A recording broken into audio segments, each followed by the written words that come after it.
about to step into my life. About to do this for all the kids, the mothers, the fathers, the brothers, the sisters. You know, the regular.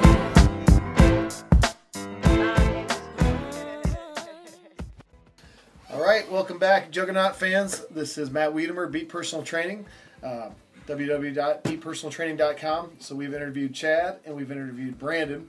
Now we have arguably the best female lifter in the world, definitely the best raw female lifter in the world, Caitlyn Trout from the good southern state of Kentucky.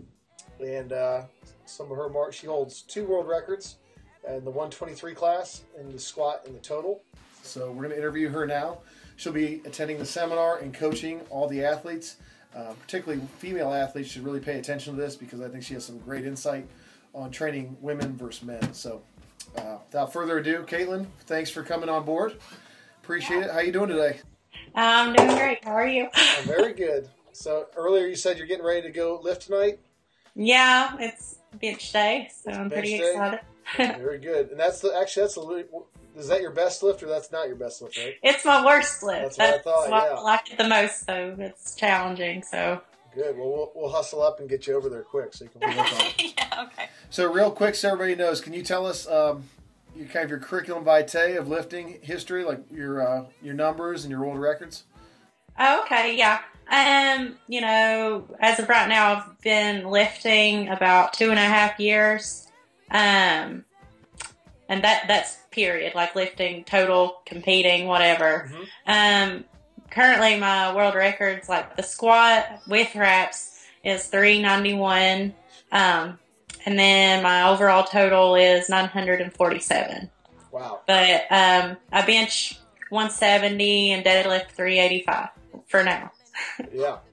And climbing, right? Yeah. Absolutely. Cool. So to let people know, tell us how you got started, like what's your background in sports, and then what got you into strength training in the first place? Okay. Well, as far as like being an athlete, I've been a part of athletics my entire life, probably since the age of like 4, all through high school. I just played intramurals in college, nothing serious, but I was around the gym a lot.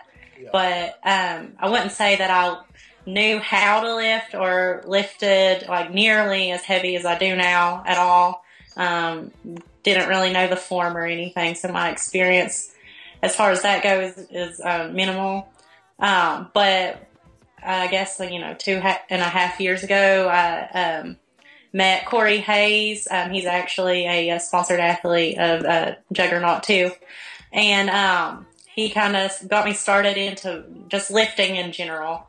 And I really picked it up. I really liked it, and he saw all the potential there and kind of convinced me to compete in my first powerlifting meet and start training as a power lifter rather than just like generally lifting. And as soon as I competed for the first time, I was addicted, and here I am.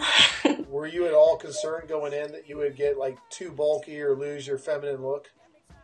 Yeah, well, yeah, because it's just like a stereotype that we have. I had no idea that that's not the truth at all. That was probably one of my first comments whenever he had like confronted me about lifting heavy. I don't want that much muscle. I don't want to get big. I want to fit in my clothes and look girly. And, that's not the case at all, obviously. I mean, I do have more muscle, but I don't look like a dude. So, I mean, I don't know. There's a lot that plays into that. Like if you're just lifting heavy, you're not going to look masculine at all. Actually, you're going to lose a lot of body fat. Yeah. And gain a lot more bone density. There's a lot of health benefits in general, just lifting heavy. That's very cool. So you started out, you've been competing 2.5 years, I'd say unbelievably successfully. Yeah. Tell us about your training when you started and then how it's evolved to today. I would say that like whenever I first started training, I mean, I've always been very dedicated, but as far as having like a set plan and following like a regular training cycle, I didn't go in like that. My training was really like a mixture of several different methods. And honestly, like, I had no idea what I was doing or why. I had, you know, a coach, and they would just tell me what to do. So I wasn't very conscious of, you know, what I was doing. I just did it. Now I follow like a very strict training cycle. I know exactly what I'm doing probably a month in advance. I sit and plan it out myself. It's very structured. And, you know, in the past, I guess that, you know, if I had to miss a lifting day, it was okay. I figured I would, you know, make it up or whatever. Now it's like, you know, I'm making it up the next day, or, you know, I'm going to find time to do it. So I've become a lot more consistent, I guess, structured and dedicated. And that goes a long way. I mean, there's a huge difference now, obviously. And then, so there's going to be a lot of CrossFitters, a lot of strength athletes, a lot of coaches. I think one thing that you really, we talked once before, and I thought you had a great perspective on, is you work with primarily women clients, correct? Yeah, females, yeah. What do you think you have to offer a female trainee or coach that maybe some of us, or, you know, or your male counterparts will not have the insight to?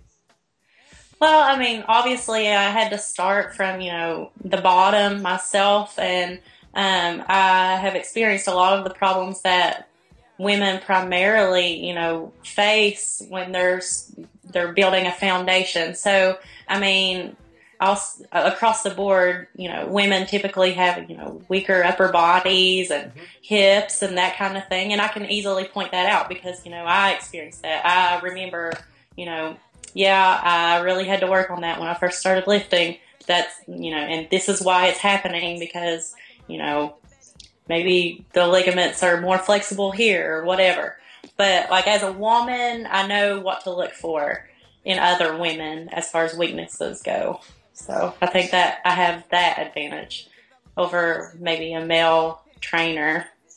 Now, when you've done a number of these Juggernaut seminars, what do you see as the benefit that a beginner or even an intermediate to advanced lifter could gain from attending this seminar? You just, like, all of the athletes or the sponsored athletes that come and speak and coach, we just have a lot of different perspectives on training. So, I mean, if you don't like the way that one of us trains, or, you know, if you're not getting something from one of us, you know, one of the other athletes, they're going to have that experience or have a different perspective, and maybe you can identify with that.